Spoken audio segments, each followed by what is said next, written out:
I immediately began to think of myself differently as someone who could be a public intellectual, if you will, someone who could matter and someone who could not only contribute to conversations but to start conversations. After the very first meeting, every cell in my body was vibrating on a different level. I'm seeing my own work in a different way because I'm seeing how other people are talking about theirs. One of the reasons why we wanted to bring this fellowship to UT Austin was because there were so many dynamic scholars of color, women scholars here, that we felt their voices, their stories, and their research needed to be known.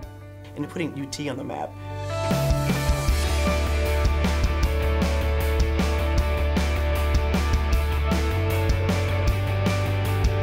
I've written 2 op-eds, and the second had to do with images of lynching on the UC Berkeley campus, thinking about how images really play an important role on campus and in culture generally, and how historic images of slavery and of lynchings, for example, still really matter today. If you look at the great African civilizations, Songhai, Mali, etc., we were not always enslaved people. We were, and I don't mean to sound cliche, but we were, in fact, kings and queens. The Public Voices Fellowship really gives different writers who we don't usually see on op-ed pages, women, people of color, gays and lesbians, writing about their expertise and kind of opening up the knowledge base in society. The op-ed that I wrote right after the Charlie Hebdo massacre had an important impact because a lot of people were moved by what I wrote. It started an important conversation about the complexities of where we are right now in terms of Islamophobia in the world, in terms of violence, in terms of terrorism. I think giving voice to people who don't always have a voice is also a really key role. So, for example, in my case, in Syria right now, people engaged in the conflict there are not always in a position to be able to speak, and yet I have the power to do that. I posed this question to Dr. Stephanie Mulder, a professor of Islamic art and architecture at the University of Texas, Austin. It demonstrates their mastery over everything, their mastery over the past, and of course it has a deep impact on the people of Iraq as well. The most powerful piece for me has been writing about how it's okay for young children to talk about racial injustice and how we need to start those conversations about discrimination and about racial identity pretty early on with little kids. There were a number of racially motivated bias incidents in my neighborhood, and I was able to share op-ed Public Voices fellow Jennifer Adair's piece about how it's the responsibility of white parents to raise anti-racist children. And that sparked a conversation, especially among parents in my neighborhood, that led to us organizing a series of town meetings. We called it Courageous Conversations About Race in Mueller. Children, retired people, families, singles, all kinds of people from all different racial backgrounds have been meeting on a regular basis. That's the point, right? Like, to bring in as many voices as possible to the table. NPR ended up turning the piece on Miller into a 3-part piece. 2 of the 3 parts were about this race conversation, which is, according to them, pretty unique in the country, and one that was kind of a model for the nation. And I wrote about the myths of slavery and why slavery is a part of popular culture. So this particular piece was shared worldwide by 255,000 readers. And I received more than 100 emails from people all over the world.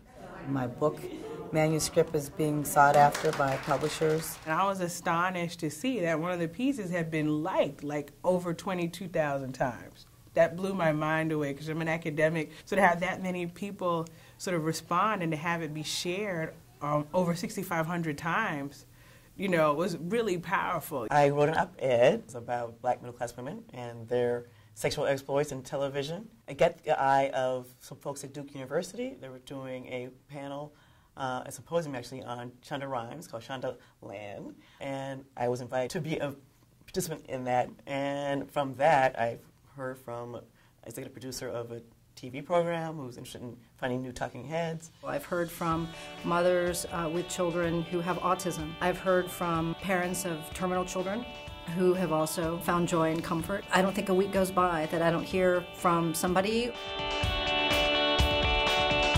I wrote the op-ed in response to the issues of Hollywood and whitewashing that exists with having white actors and actresses play the roles of people of color.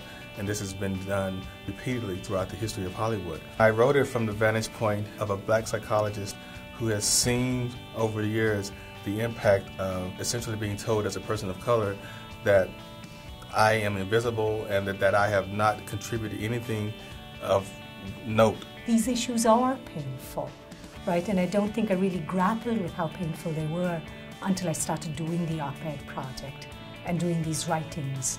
And also having people reach out who've been also touched in particular ways.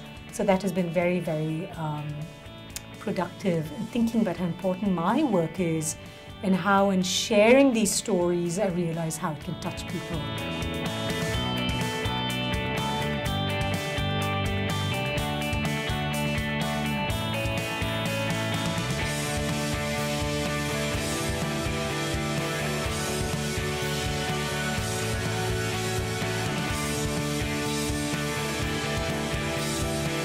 We're working with some of the most brilliant minds in the nation. And so one of the endeavors of what we're all doing together is to invest in that brain power, much of which is absent from the public conversation. What could we do and what would be the return to society if we could invest in all those missing voices and missing ideas? The motivation of this group is just, it's electric. They're on fire. They inspire each other. They've built an incredible community with each other. It's a choice to have the voices of people you never hear from, to bear witness of experiences that the greater world may not know about. It's an opportunity to reset the clock on everything we do in life.